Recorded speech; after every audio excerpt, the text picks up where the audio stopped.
Bien, ¿ahí me escuchan? ¿Me escuchan bien? Bien, excelente. Les pido que en el caso de que se corte o alguna cuestión, estas propias que tenemos de internet, y me avisen, que me interrumpan, y si se corta nos volvemos a conectar. No hay problema con el tiempo, ¿no es cierto? No es que tenemos 40 minutos, además si está ilimitado. Bueno, en primer lugar, un gran placer verlos. Veo algunas cámaras apagadas, pero no importa, de todas maneras es importante estar para compartir la palabra juntos desde la casa. Gracias por la invitación también. Eh, Siempre es más lindo hacerlo presencial, eso lo sabemos, y la iglesia en Alta Italia es muy entrañable para mi corazón. Las veces que he estado ahí siempre ha sido un impulso para mi vida, también el tiempo de comunión, no solo ir a servir, sino ser ministrado por ustedes y aún por la comunión entrañable que siempre me han mostrado. Así que yo había prometido que la próxima vez iba a ir con mi esposa. Ella siempre, por la época que yo suelo ir, está complicada con sus clases, exámenes y demás. Pero bueno, la próxima vez creemos que cuando sea presencial lo podremos hacer. Vamos a abrir la escritura, hermanos, en el Evangelio según San Mateo, capítulo 14, para tener una consideración allí. Evangelio de Mateo, capítulo 14.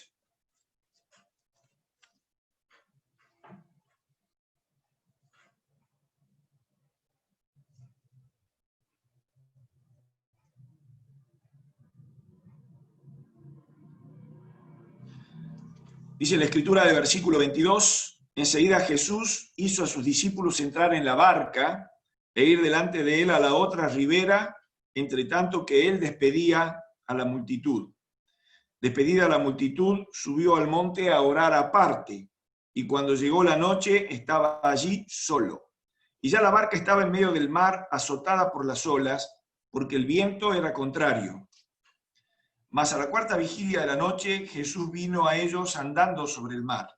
Y los discípulos, viéndole andar sobre el mar, se turbaron, diciendo, un fantasma, y dieron voces de miedo. Pero enseguida Jesús les habló diciendo, tened ánimo, yo soy, no temáis.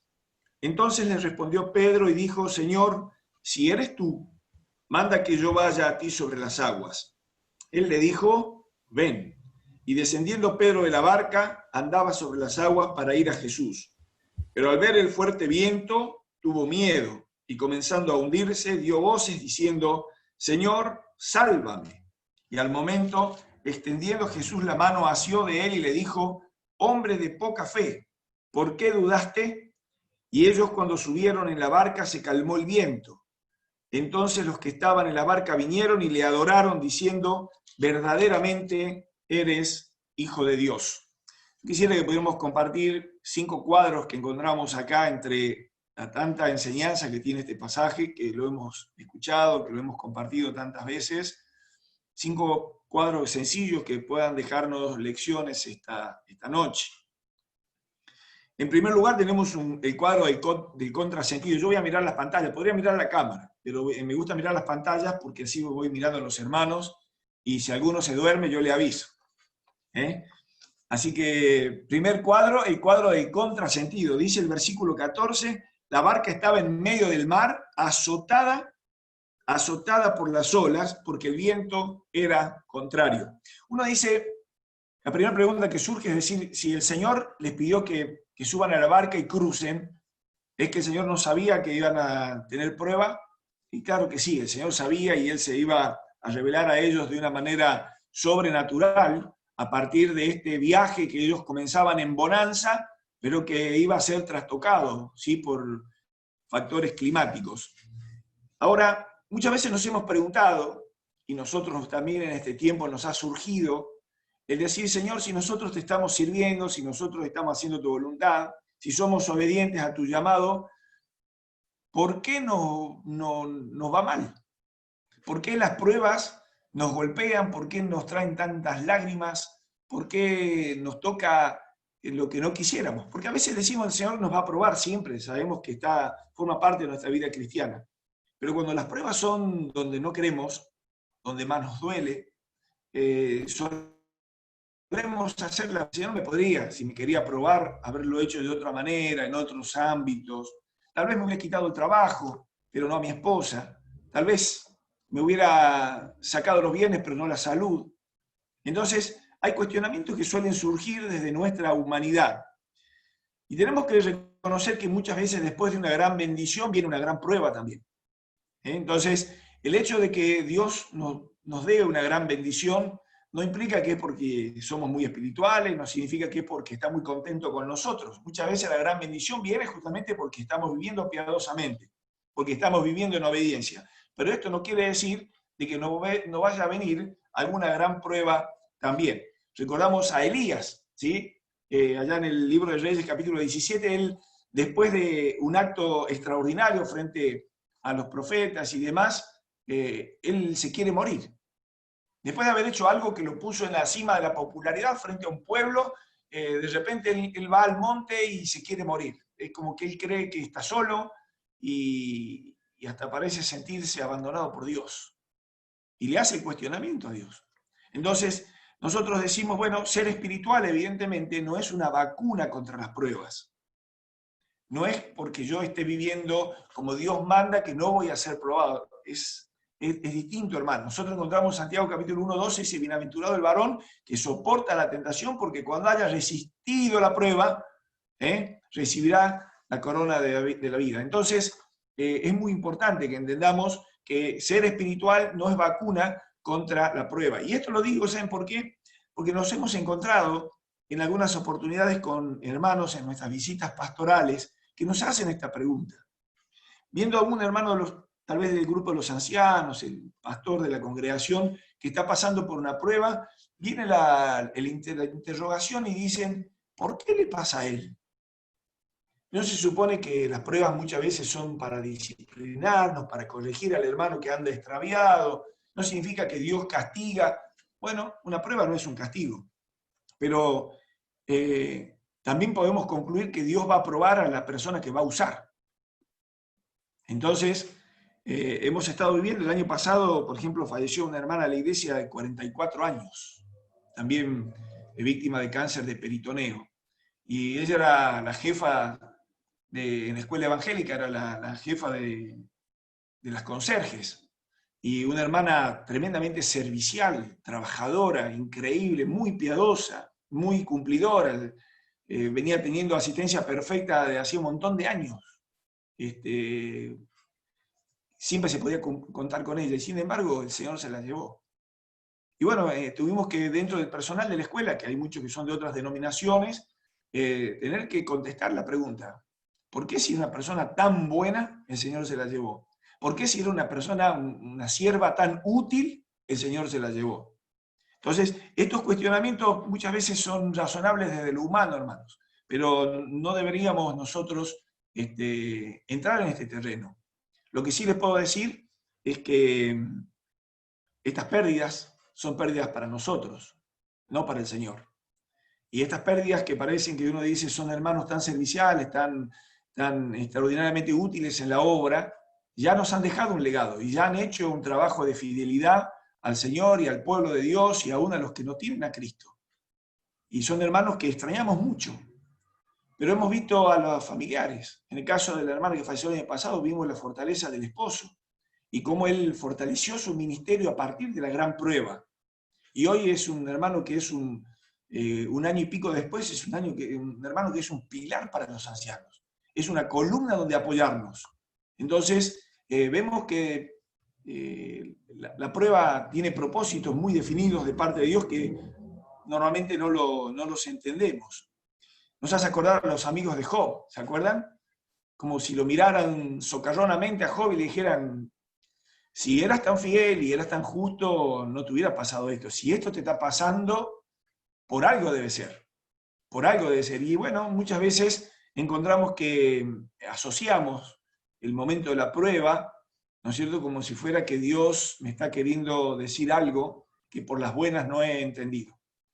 Hermanos, en el terreno espiritual, cuando nosotros vamos a visitar a un hermano, una hermana que está pasando por una prueba dura, tenemos que quitar el calzado de nuestros pies, porque el lugar que pisamos es santo.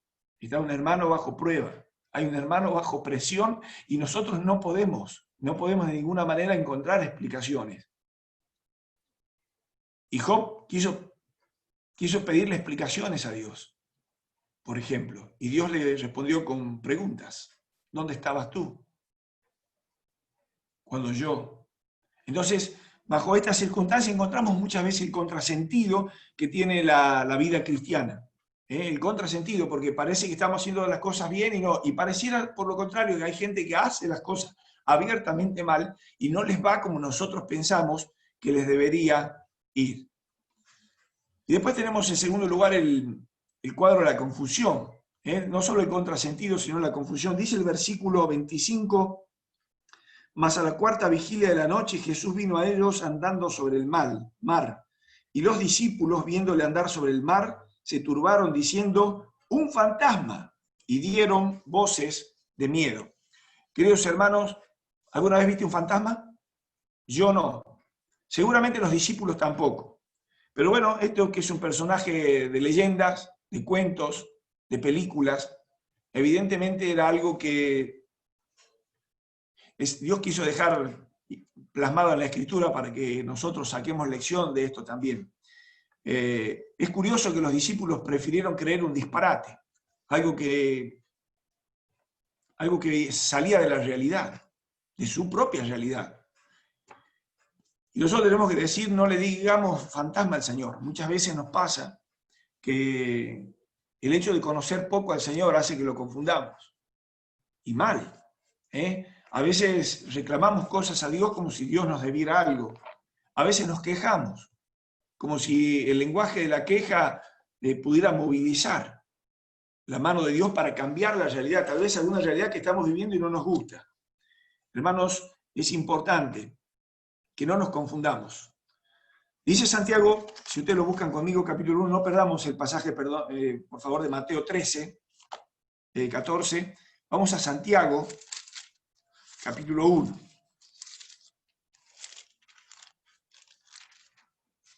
Santiago, capítulo 1. Dice el versículo 8, el hombre de doble ánimo es inconstante en todos sus caminos. Dice el versículo 2, hermanos míos, tened por sumo gozo cuando os halléis en diversas pruebas, sabiendo que la prueba de vuestra fe produce paciencia. El doble ánimo, hermanos, el doble ánimo. Muchas veces nos ha pasado de estar de doble ánimo. Estar de doble ánimo. La palabra ahí es disuke, que significa dos personalidades, es como tener dos almas. Hoy día está de moda el síndrome de la doble personalidad. Y bueno, la doble personalidad muchas veces tiene que ver con alguna cuestión psiquiátrica, pero de nuestra mente, pero la doble personalidad en el creyente se da muchas veces.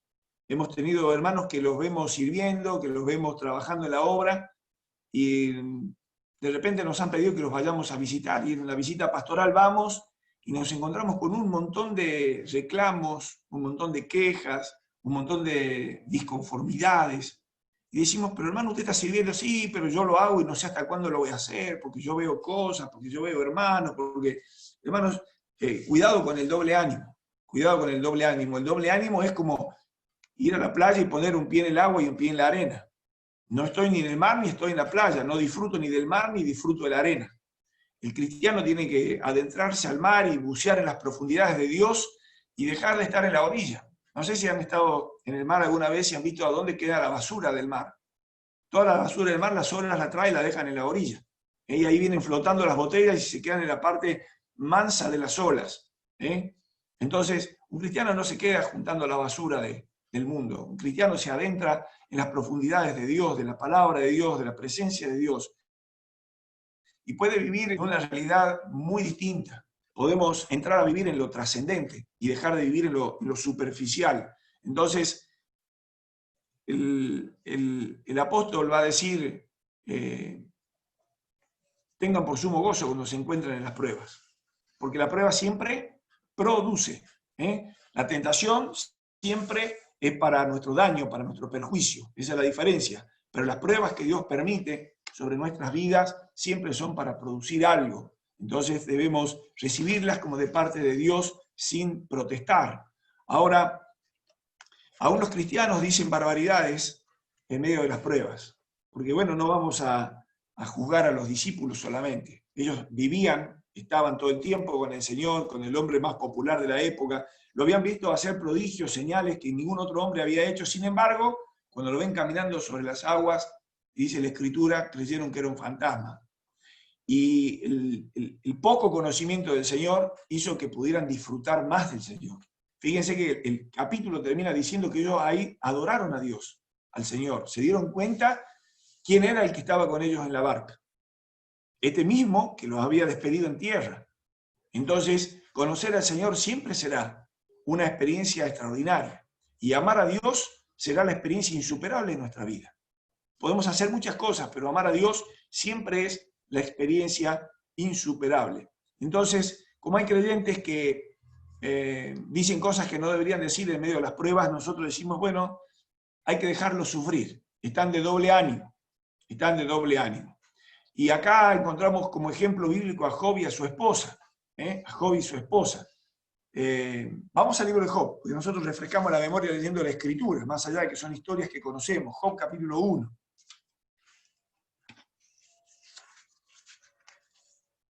Job capítulo 1, versículo 18 dice: entre tanto que éste hablaba, vino otro que dijo: tus hijos y tus hijas estaban comiendo y bebiendo vino en casa de su hermano el primogénito, y un gran viento vino del lado del desierto y azotó las 4 esquinas de la casa, la cual cayó sobre los jóvenes y murieron. Solamente yo escapé para darte la noticia. Entonces Job se levantó y rasgó su manto y rasuró su cabeza y se postró en tierra y adoró. Y dijo: desnudo salí del vientre de mi madre, desnudo volveré allá. Jehová dio, Jehová quitó, sea el nombre de Jehová bendito. Capítulo 2, versículo 9, dice: entonces le dijo su mujer: aún retienes tu integridad, maldice a Dios y muérete. Comprendemos, hermanos, a la esposa de Job. Ella amamantó esos 10 hijos que ahora están muertos. Porque a veces nos ponemos en el terreno de la crítica y decimos: qué distinto que era Job y su esposa. Yo creo que no eran tan distintos, porque Job nunca hubiera llegado a ser lo que fue si no hubiera sido también por su esposa, por la idónea que Dios le dio. Pero acá está de doble ánimo, y es comprensible, es comprensible. No es justificable, pero es comprensible, hermanos. Entonces, en medio de la prueba, en vez de juzgar, en vez de criticar, hermanos, tenemos que orar. Tenemos que orar por los hermanos, tenemos que orar por su ánimo. Todos necesitamos ser animados en algún momento, todos. Nos ha tocado tener que enfrentar conversaciones de hermanos que nos hacen reclamos a los ancianos. Y he estado sentado en mesas de familias que me han tirado con el camión y con el acoplado encima, con un montón de quejas y cuestiones. Entonces le digo: hermano, ¿usted sabe lo que yo estoy pasando en la fábrica? No. ¿Usted sabe lo que yo estoy pasando a nivel familiar? No. Le digo: ¿le puedo pedir que ore? Y dice: pero cuéntenos. Y nosotros les contamos a veces un poquito, el borde de nuestros problemas. Y ha habido hermanos que se han largado a llorar. Y han tenido que pedir perdón y decir: hermano, nunca pensé que ustedes también pasaban por estas cosas. Es que, hermanos, todos estamos en esta vida y en estas circunstancias, y tenemos hijos y tenemos esposa, esposo, seres amados, seres entrañables que se van, situaciones de pérdida de trabajo y tantas otras cosas. Entonces es importante, hermano, que sepamos entender a los hermanos que están en el sufrimiento. Hay un peligro, a veces el tiempo nos hace más maduros, pero a veces el paso del tiempo nos hace más duros. Y esto es peligroso también, porque es como que se va cauterizando el corazón. Y la dureza del corazón, la esclerocardia, trae problemas para las relaciones interpersonales, pero también para la relación con Dios. Dios tiene propósito para todos sus hijos y las pruebas sacan o lo mejor o lo peor de nosotros. Es así, es como la disciplina de nuestros hijos. A veces están en un estado de rebeldía y cuando nosotros los disciplinamos, a veces fluye lo mejor de ellos. El reconocimiento del error, piden perdón, ordenan su vida. Y otras veces saca lo peor de ellos. Todo su egoísmo, toda su rebeldía. Y decimos: parece que la disciplina, en vez de causar algo bueno, causó un efecto negativo. Y así pasa con los hijos de Dios también. Entonces, entendamos que las pruebas tienen propósitos muy definidos sobre nuestras vidas y es importante que nosotros respondamos positivamente. Vamos a ver el caso de Sedequías rápidamente, Segunda Crónicas, capítulo 36. Segunda Crónicas, unas hojas antes de Job, capítulo 36.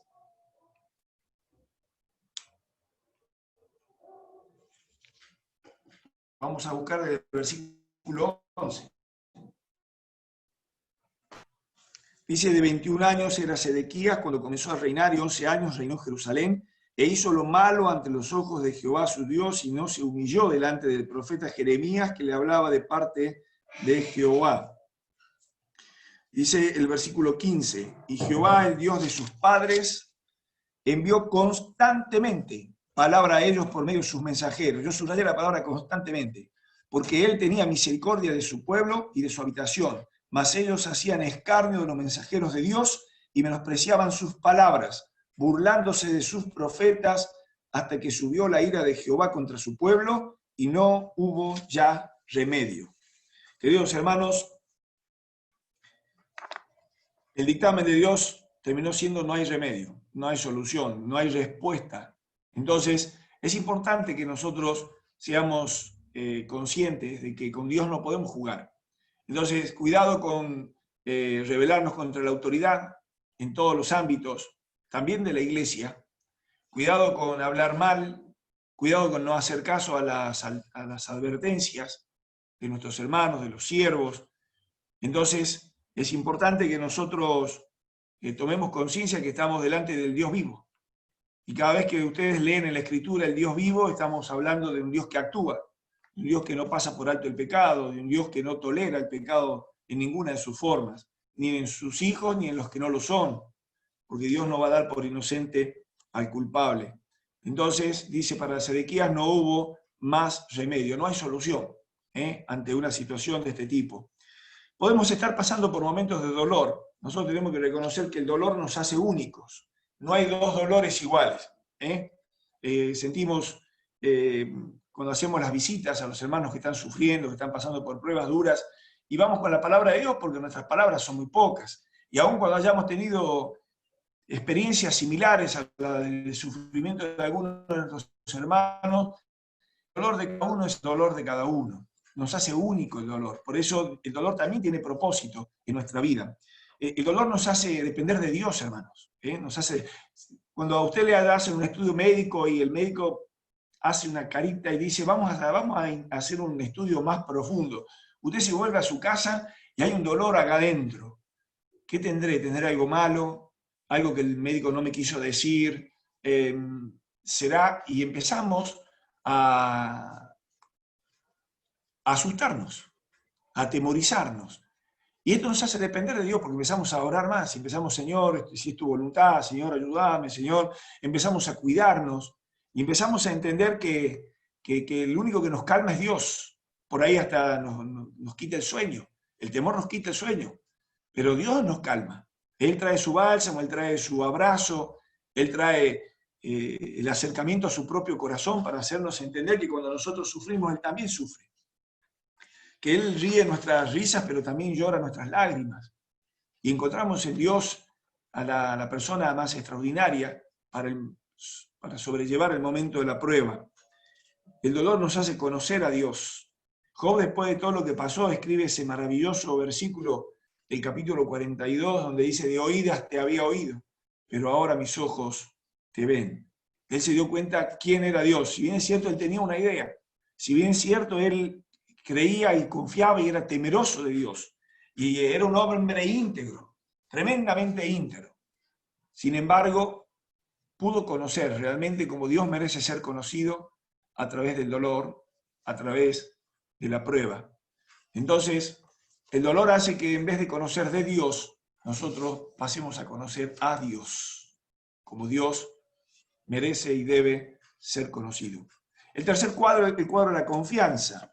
Dice el versículo 27 de Mateo 14, pero enseguida Jesús les habló diciendo: tened ánimo, yo soy, no temáis. Muchos creen en Dios. Nosotros vivimos en un país llamado cristiano y cuando le preguntamos a la mayoría de la gente dice que cree en Dios, pero pocos confían en Dios. Y aún a nosotros nos suele pasar, hermano. Que creemos en Dios, sí, por supuesto, pero al momento de confiar, hay muchas cosas de nuestra vida que nos cuesta confiarle a Dios, dejar en sus manos, dejar en su arbitrio y voluntad. Confiar en Dios, hermanos, quita la queja de nosotros. No es una queja de un buen cristiano, no es un lenguaje del buen cristiano la queja. Días pasados estuve hablando para los maestros de la escuela evangélica. Y bueno, los directivos del colegio me pidieron una reunión por Zoom a las 9 de la mañana, fue el viernes de la semana pasada. Me dice: necesitamos que hables de Dios como el refugio.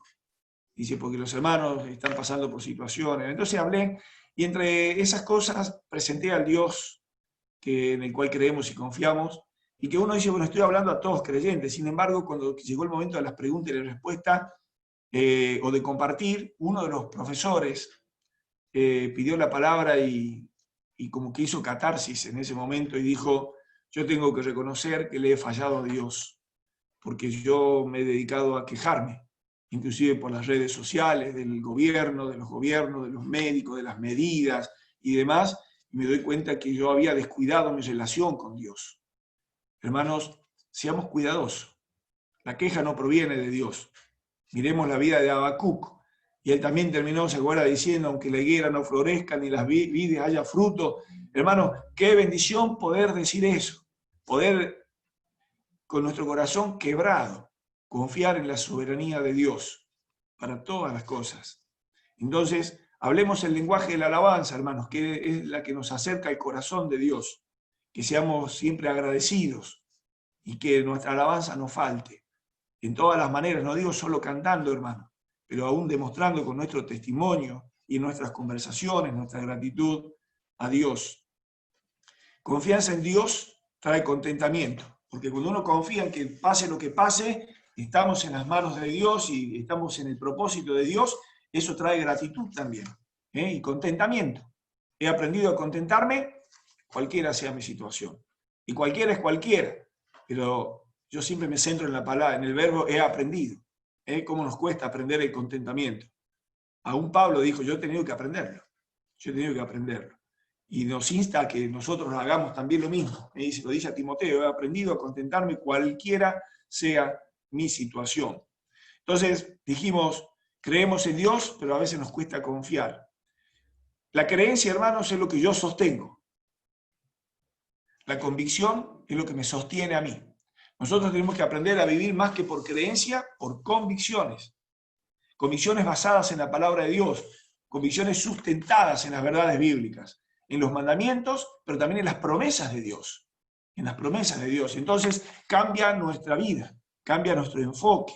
Entonces no solo yo digo a la gente, sí, yo creo en Dios, sino que yo muestro con mi vida que estoy convencido que creer en Dios es un estilo de vida. Porque es creer y porque es confiar, es vivir por fe. Esto es creer y confiar, vivir por fe, hermanos. Y en este sentido marcamos la diferencia, porque la gente se queja de todo, la gente no cree, la gente dice que cree en Dios, pero vive como si Dios no existiera. Entonces es un ámbito donde los creyentes tenemos más oportunidad de mostrar la gran diferencia de haber sido cambiados y transformados por Dios, por su Espíritu, su palabra. Tenemos que tener convicciones basadas en la palabra de Dios. Entonces acá entendemos otro punto importante. Todos vivimos bajo presiones, hermanos. Estamos bajo presiones. Y presiones de la inmoralidad, presiones económicas, presiones familiares. Hay un montón de presiones. Pero nosotros tenemos que aprender que vamos a vivir o por las presiones de afuera o por los principios de adentro. O vamos a vivir nuestra vida por las presiones de afuera, afectados por las presiones de afuera, o vamos a vivir fundamentados en los principios de adentro, que no son otros que los principios de la palabra de Dios. Entonces, cuando nosotros nos proponemos cosas, todos nos proponemos cosas, decimos, bueno, está bien, la palabra me ha llegado, el Señor me ha hablado, y nos proponemos cambiar.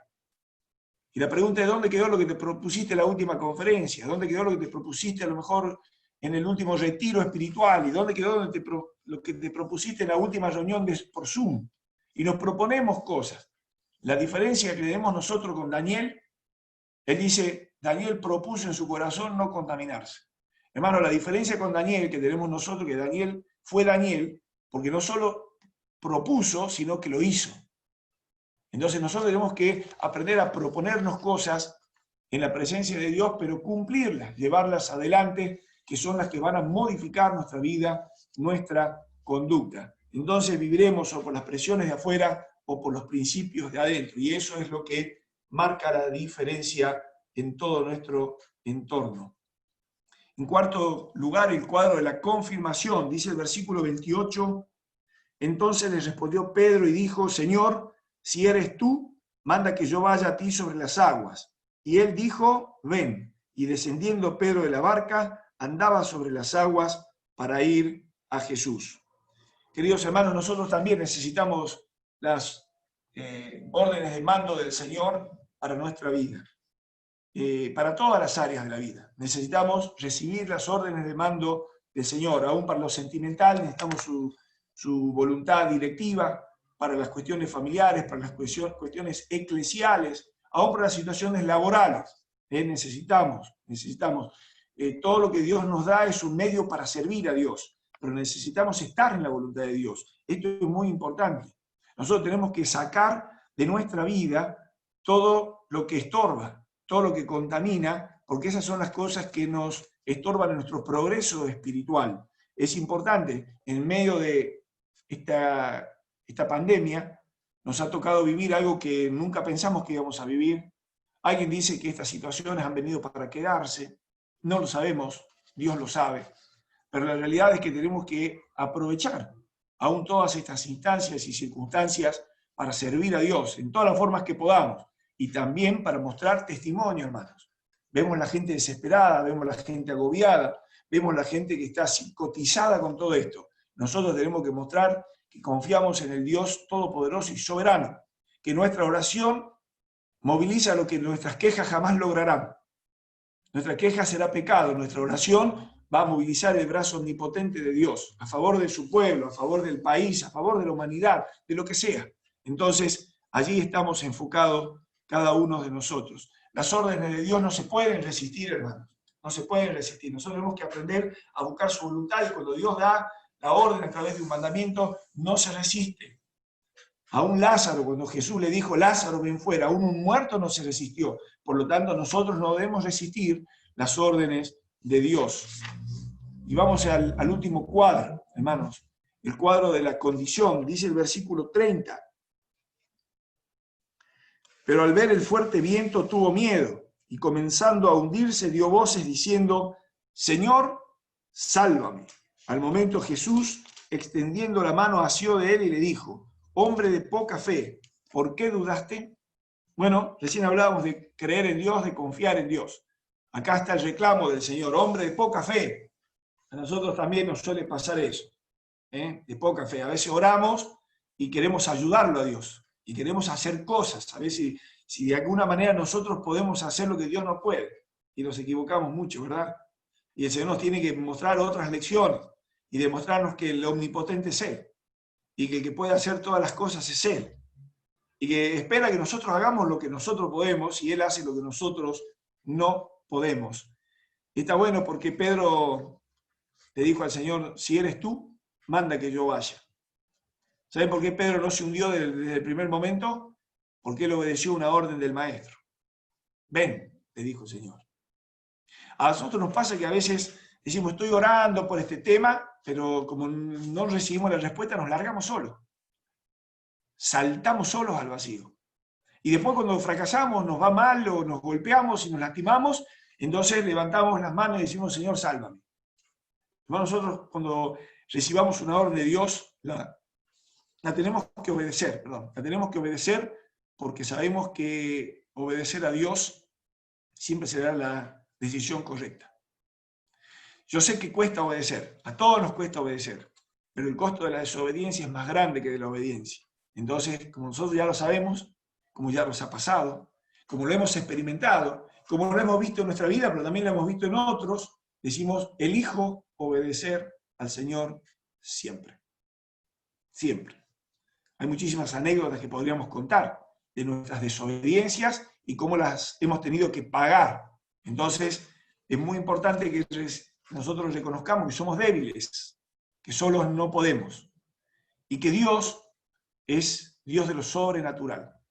Estamos viviendo un tiempo donde las iglesias evangélicas, y estoy hablando de los últimos años ya, están demostrando que estamos en los últimos tiempos. ¿Por qué? Porque muchas de las iglesias evangélicas y los pastores y algunos llamados o autoproclamados apóstoles han entrado en la espectacularidad y tratando de mostrar en Dios un Dios espectacular. Hermanos, nosotros tenemos que centrarnos en el Dios sobrenatural. Dios está dispuesto a hacer cosas sobrenaturales.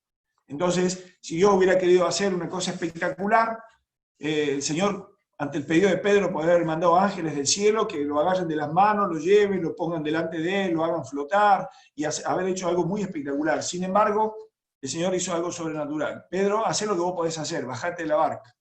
Lo demás queda en mi cuenta. Y Pedro salió caminando sobre el agua. Qué experiencia extraordinaria. Pero bueno, luego le asaltó el temor, las olas, los problemas, hermano. Esto también nos pasa. Muchas veces empezamos confiando en Dios. Y le decimos a los hermanos, no, yo confío en Dios que Él me va a ayudar en medio de esta situación. Pero después tratamos de resolver solo. A mitad de camino como que nos queremos soltar de la mano del Señor y seguir solos tratando de resolver. Me encontré con hermanos que han dicho, Basilio, yo me metí en esta, yo tengo que salir. No, mi querido hermano. No, mi querido hermano. A veces nos metemos solos, es verdad. Pero tenemos que tener la humildad que tuvo Pedro y a veces la desesperación que tuvo Pedro, para levantar nuestros ojos al Señor, para levantar nuestros brazos y decir, Señor, sálvame, sálvame. Porque a veces cuando nosotros sucumbimos, sucumbe nuestra familia también. Entonces tenemos que ser responsables de las decisiones que nosotros tomamos. Cuando arrecia la tormenta de las pruebas de nuestra vida, se agolpan en nuestra mente, hermanos, pensamientos y sentimientos que a veces nos conducen, como decíamos recién, a depender más de Dios y otras veces nos conducen a la rebeldía. Las personas en general, tal vez hay alguien que me está escuchando que no tiene a Cristo en su corazón, tal vez hay alguien que simpatiza con el Evangelio, pero no tiene a Cristo. Quiero decirte que cuando llegan las situaciones complicadas en la vida, muchas veces vienen a nuestra mente las culpas del pasado. Empezamos a pensar que lo que nos está pasando es por cosas malas que hicimos. Cuando viene la prueba sobre nuestra vida, muchas veces se agolpan sobre nosotros no solo las culpas del pasado, sino las cargas del presente. Y sentimos que ya no vamos a poder seguir. Las personas sin Dios, atormentados por las culpas del pasado y sobrepasados por las cargas del presente, muchas veces terminan en el suicidio. El cristiano puede ser que siga sintiendo algunas culpas del pasado, aunque estén perdonadas. Y nosotros deberíamos desatornillarnos del pasado. Tal vez hay cosas malas, tristes, lamentables, vergonzosas, pero que el Señor ya perdonó y que no tiene sentido seguir cargándolas. Y las cargas del presente, el Señor no nos va a dar algo que no podamos sobrellevar, hermanos. Entonces, es importante. Pero si hay alguien que no tiene a Cristo y tiene cargas siente las culpas del pasado, se siente agobiado por las cargas del presente y tal vez más. Tal vez en medio de toda esta pandemia lo asalta la conciencia de la muerte, de saber que la muerte es real y de que la muerte está llegando a personas mayores, pero también está llegando a jóvenes. Bajo este cuadro y bajo esta situación, yo quiero decirte que cuando esto sucede, estás en el momento de hacer una oración de fe y pedirle a Dios que perdone tus pecados y pedirle a Dios que te libere de esas culpas que hay en tu mente, que te pueden estar atormentando. Dios las va a perdonar, Dios las puede limpiar, Dios puede quitar tus cargas. El pecado es una gran mochila, tremenda mochila. Los que somos hijos de Dios y que tenemos algún pecado ocasional, nosotros sabemos que nos atormenta. Aunque hayamos tenido un pecado ocasional que pueda ser una mala respuesta, un mal día, una ira descontrolada, y nos sentimos mal, sentimos que el Espíritu Santo nos está mostrando que tenemos que ir en confesión al Señor otra vez. Y no nos imaginamos lo que pasa por la cabeza, por el corazón de la persona que vive atormentada por toda una vida de pecado. Es tremendo, hermanos. Escucharlos hablar realmente es tremendo, es digno de un libreto de una película de terror. Y hay mucha gente que sonríe por la calle, pero llora por dentro todo el tiempo. Querido, querida, a lo mejor estás escuchando o vayas a escuchar este mensaje en otro momento. Quiero decirte que Dios puede liberarte de todas estas cargas y de tus culpas y aún de la conciencia de la muerte. Porque cuando aprendes a vivir con Cristo, no vas a tener temor de morir con Cristo. Cuando aprendes a vivir en Cristo, vas a morir sin temores, porque vas a morir en Cristo. Y esto implica que no solo Dios perdona nuestro pasado, sino que Dios nos sostiene en el presente, nos ayuda con nuestras cargas y pone delante de nosotros un futuro promisorio que no merecemos, Y no está hecho para que lo merezcamos, porque si no la salvación debería ser por obras. El futuro venturoso de los cristianos es por la gracia de Dios, por su pura misericordia. Y quiero decirte esta noche, si no tienes a Cristo, puedes hacer una oración de fe. Y fe es creer en Dios. Y es confiar en que Él puede hacerlo en tu vida. Una oración de fe es decirle, Dios mío, reconozco que soy pecador. Estoy arrepentido por todos mis pecados y te pido perdón. Y esta tarde, esta noche, acepto a Jesucristo como mi Salvador. Todos los que hemos hecho una oración de este tipo, con fe en nuestro corazón y en la confianza de que Dios nos escuchaba, hemos sido liberados de las culpas del pasado, de las cargas del presente y aún de la conciencia de la muerte. Y podemos vivir la bendita realidad de los hijos de Dios. Hemos despedido estos días pasados a hermanos muy queridos, jóvenes, muy jóvenes. Mi cuñada tenía 55 años. Lo hemos escuchado a don Daniel orar y decirle, Señor, llévame a mí, pero déjala a ella. Sin embargo, en la soberanía de Dios estuvo llevarla a Martita.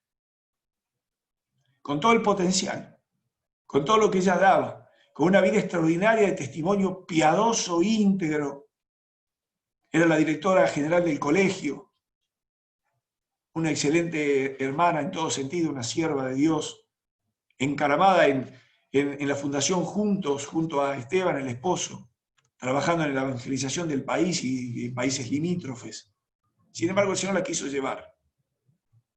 Y hoy nos queda la consolación del Señor, de que pronto la vamos a volver a ver. Esa es la realidad que podemos vivir, experimentar los que somos hijos de Dios. Queridos hermanos, espero haber sido claro en estos puntos, en estos cuadros que hemos considerado, que el Espíritu Santo aplique su palabra en nuestra mente y corazón y podamos seguir viviendo en la confianza de que tal vez estamos formando parte de la última generación de la Iglesia sobre la tierra. Estamos viviendo un acelerado proceso de preparación mundial para la aparición del anticristo. Hace unos años atrás era increíble pensar en un gobierno mundial y cuando nosotros lo decíamos la gente se nos reía. Hoy día el gobierno mundial nos dijo que nos tenemos que ver guardados en casa.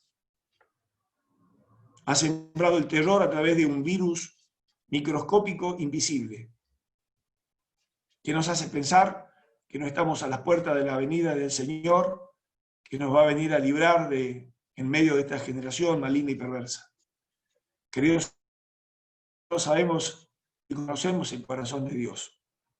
A nosotros nos queda seguir evangelizando, seguir alcanzando las almas, tal vez sensibilizadas en este tiempo por la conciencia de que el final puede estar cerca y que podamos alentarnos unos a otros, sabiendo que tenemos esperanza, una esperanza viva que se acrecienta todos los días, porque ya palpitamos el pronto retorno de nuestro Salvador. Que Dios bendiga a la iglesia en Alta Italia, en Santa Rosa, representada por nuestro querido hermano Jorge y su esposa. Que Dios les bendiga a todos y bendiga la obra en San Luis, para gloria del nombre de Dios y también para la extensión de su reino, entre tanto que el día dura y nos da la oportunidad de trabajar. Que Dios nos bendiga a todos. Amén.